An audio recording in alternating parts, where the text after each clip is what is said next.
Welcome, please hit the subscribe button. Picture this. You're scrolling through your phone at 2 a.m., staring at her Instagram story, wondering how everything fell apart so fast. Your friends keep telling you to just get over it, but here's the brutal truth nobody wants to admit. Rebuilding yourself after a relationship ends isn't about forgetting her. It's about remembering who you were before you lost yourself in someone else's world. I'm going to show you the exact blueprint that transformed thousands of men from broken shells into the strongest versions of themselves they've ever been. This isn't some feel-good motivation speech. This is a systematic approach to reconstructing your identity, your confidence, and your future. By the end of this video, you'll understand why this pain you're feeling right now is actually the greatest gift you never asked for. But first, let me destroy the biggest lie you've been telling yourself. You think you want the all you back. The guy you were before her. Here's the problem. That version of you is exactly what got you into this mess in the first place. That version had gaps, insecurities, and blind spots that made you vulnerable to losing yourself completely. We're not going backwards. We're going up. The first phase of reconstruction starts with something most guys completely skip: grieving properly. You can't build a house on a cracked foundation, and you can't rebuild yourself while pretending this relationship never mattered. Give yourself exactly 7 days to feel everything. Cry if you need to. Punch a punching bag. Ou write angry letters you'll never send. But here's the key. Put an expiration date on this grief period. After 7 days, you switch modes completely. Day 8 is when the real work begins. This is where most men make their second massive mistake. They try to fill the void immediately. Dating apps, rebounds, throwing themselves into work or the gym like maniacs. This is just emotional procrastination. Instead, you're going to do something that feels completely counterintuitive. You're going to sit with the emptiness.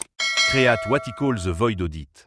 List every single thing you gave up, changed, or compromised during that relationship. Your hobbies, your friends, your goals, your standards, even the way you dressed. This isn't about blaming her. She didn't force you to abandon yourself. You chose to. And understanding why you made those choices is the key to never making them again. Now here's where this gets interesting. Each item on your void audit represents a piece of your authentic self that got buried. But here's the twist. You're not just going to reclaim these pieces. You're going to upgrade them. Did you stop playing guitar because she thought it was a waste of time? Don't just pick up the guitar again. Master it. Were you studying a language you abandoned? Don't just resume, become fluent. This brings us to the Identity Reconstruction Protocol. For the next 90 days, you're going to become obsessed with one question. Who am I when nobody else is watching? Most men define themselves through their relationships, their jobs, other people's opinions. Strip all that away. What remains?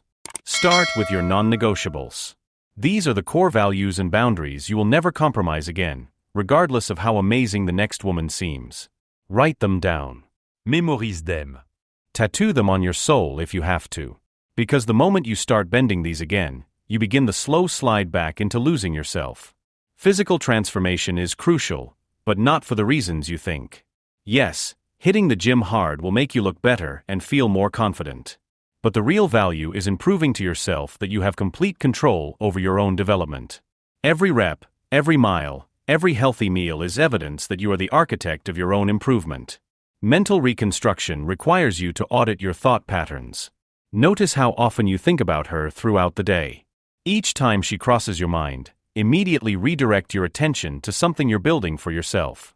This isn't suppression, it's rewiring. You're training your brain to associate emotional energy with your own growth rather than someone else's absence. Here's the part that separates winners from losers in this process. You must become comfortable being alone with yourself. Not lonely, but genuinely enjoying your own company. Take yourself on dates. Travel solo. Eat at restaurants by yourself. Most men are so terrified of being perceived as alone that they never learn to be alone well. Master this, and you become magnetic. The social reconstruction phase requires strategic pruning. Some friendships were built around that relationship. Some people will try to keep you stuck in victim mode because it makes them feel better about their own situations. Distance yourself from anyone who isn't actively supporting your growth. Build new social circles around your authentic interests. Join clubs, take classes, volunteer for causes you care about. But here's the crucial part. Don't go into these spaces looking for your next relationship. Go to become the type of person who naturally attracts high-quality people. As you progress through this transformation, you'll notice something profound happening. The pain that brought you here begins transforming into fuel. The lessons from your past relationship become wisdom. The strength you've built is unshakable confidence. 6 months from now, when you look back at the person watching this video, you won't recognize him. Not because you've forgotten who you were, but because you've become who you were always meant to be. The relationship didn't break you, it revealed the work you needed to do. That work starts today. Not tomorrow, not Monday, not when you feel ready. Today. Your future self is waiting, and he's going to thank you for taking the first step